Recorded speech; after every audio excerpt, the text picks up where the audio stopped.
Hi friends, welcome to my little word my little happiness. అందరూ ఎలా ఉన్నారు? బాగున్నారా?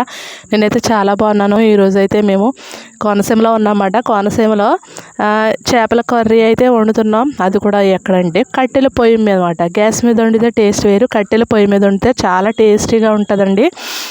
అయితే ప్రాసెస్లోకి వెళ్ళిపోదాం. ఫస్ట్ చేపల కూర వండే ముందు మనం ఏం చేయాలంటే చింతపండుని అయితే నానబెట్టుకోవాలి. ఇదైతే పెద్ద నిమ్మకాయ సైజ్ అంత, 2 నిమ్మకాయల సైజ్ అంత చింతపండుని నానబెట్టుకుని గుజ్జు తీసుకుని ఉంచుకోవాలి. ఇలా అయితే నానబెట్టేస్తున్నారు. మీరు ఎప్పుడైనా కట్టెల పొయ్యి మీద వంటలు అయితే తిన్నారా? చాలా టేస్టీగా ఉంటాయండి. ఇక్కడ కోనసీమలో పొలాలు అయితే చాలా ఎక్కువ దొరుకుతాయి అన్నమాట అండి. అందువల్ల కట్టెల పొయ్యి మీద ఎక్కువ ఇలాంటి పెద్ద పెద్ద వంటలు కానీ, లేకపోతే చేపల కూర కానీ, పిండి వంటలు కానీ ఎక్కువగా ప్రిఫరెన్స్ ఇస్తారు. తర్వాత ఇక్కడ ప్రాసెస్ స్టార్ట్ అయిపోయింది. వంట చేపల కూరలో ఉల్లిపాయలు, పచ్చిమిరపకాయలు, కరివేపాకు, కొత్తిమీర, తర్వాత కారం ఇవన్నీ వేసేయాలండి. కారం అయితే ఎక్కువ వేసుకోవాలి చేపల కూరలో. ఇవన్నీ బాగా మిక్స్ చేసుకోవాలి. చూసారా, ఇలా అయితే మిక్స్ చేసేస్తున్నారు. మొత్తం అంతా బాగా మిక్స్ చేసుకున్న తర్వాత మనం ఆయిల్, ఉప్పు అయితే వేసుకోవాలి. చూడండి, ఇప్పుడైతే ఆయిల్ అయితే వేస్తున్నారు. ఆయిల్ అయితే చాలా ఎక్కువ వేశారన్నమాట. ఒక 1/2 కిలో వరకు వేశారు. దగ్గర అరకిలో కన్నా తక్కువ, 1/2 కిలో కన్నా ఎక్కువ వేశారు. అలా వేస్తేనే టేస్ట్ ఉంటుందని ఎక్కువ వేశారు. తర్వాత ఇక్కడైతే సాల్ట్ అయితే వేసేస్తున్నారు.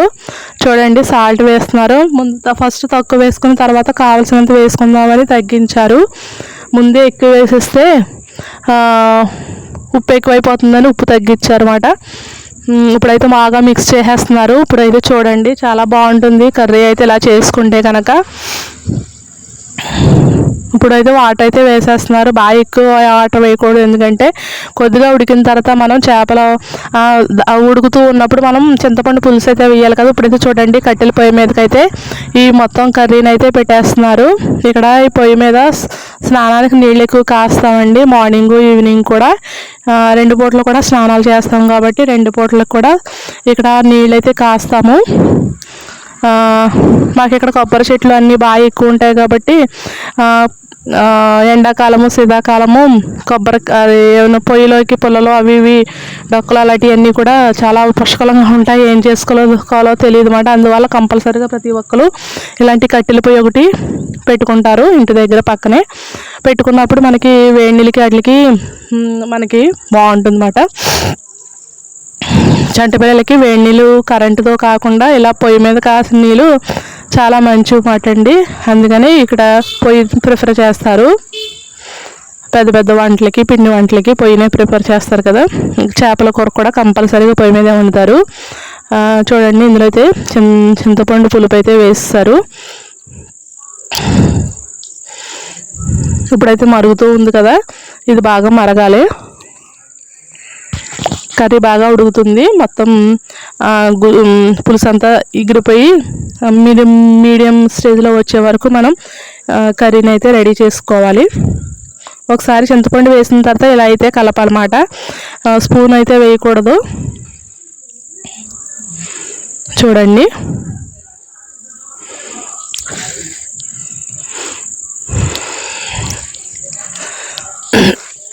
కర్రీ అయితే రెడీ అయిపోయిన తర్వాత మీకైతే చూపిస్తాను. ఓకేనా ఫ్రెండ్స్? మీలో ఎంతమంది కట్టెల పొయ్యి మీద కర్రీస్ అయితే చూసారో చెప్పండి. మేము ఎప్పుడు వెళ్ళినా కూడా ఇక్కడ కట్టెల పొయ్యి మీద చేపల కూర అయితే మస్ట్ అండ్ షుడ్గా వండించుకుంటాం. ఇప్పుడు చూసారా, కర్రీ అయితే చాలా యమ్మీగా ఉంటుంది.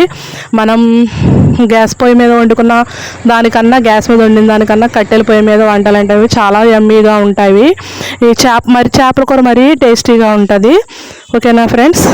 మీకు కనుక నచ్చినట్టయితే లైక్ చేయండి, కామెంట్ చేయండి. ప్లీజ్ సబ్స్క్రైబ్ చేసుకోవటం మాత్రం అస్సలు మర్చిపోవద్దు. ఇక్కడైతే నేనైతే అన్నం అయితే తినేస్తున్నాను చేపల కర్రీ వేసుకుని. కంపల్సరీగా మా వీడియోని సపోర్ట్ చేయండి. ఫస్ట్ టైం కనుక మా వీడియో చూస్తున్నట్లయితే లైక్ చేయండి, కామెంట్ చేయండి, షేర్ చేయండి. సబ్స్క్రైబ్ చేసుకోవటం మాత్రం అస్సలు మర్చిపోవద్దు. ఓకేనా ఫ్రెండ్స్?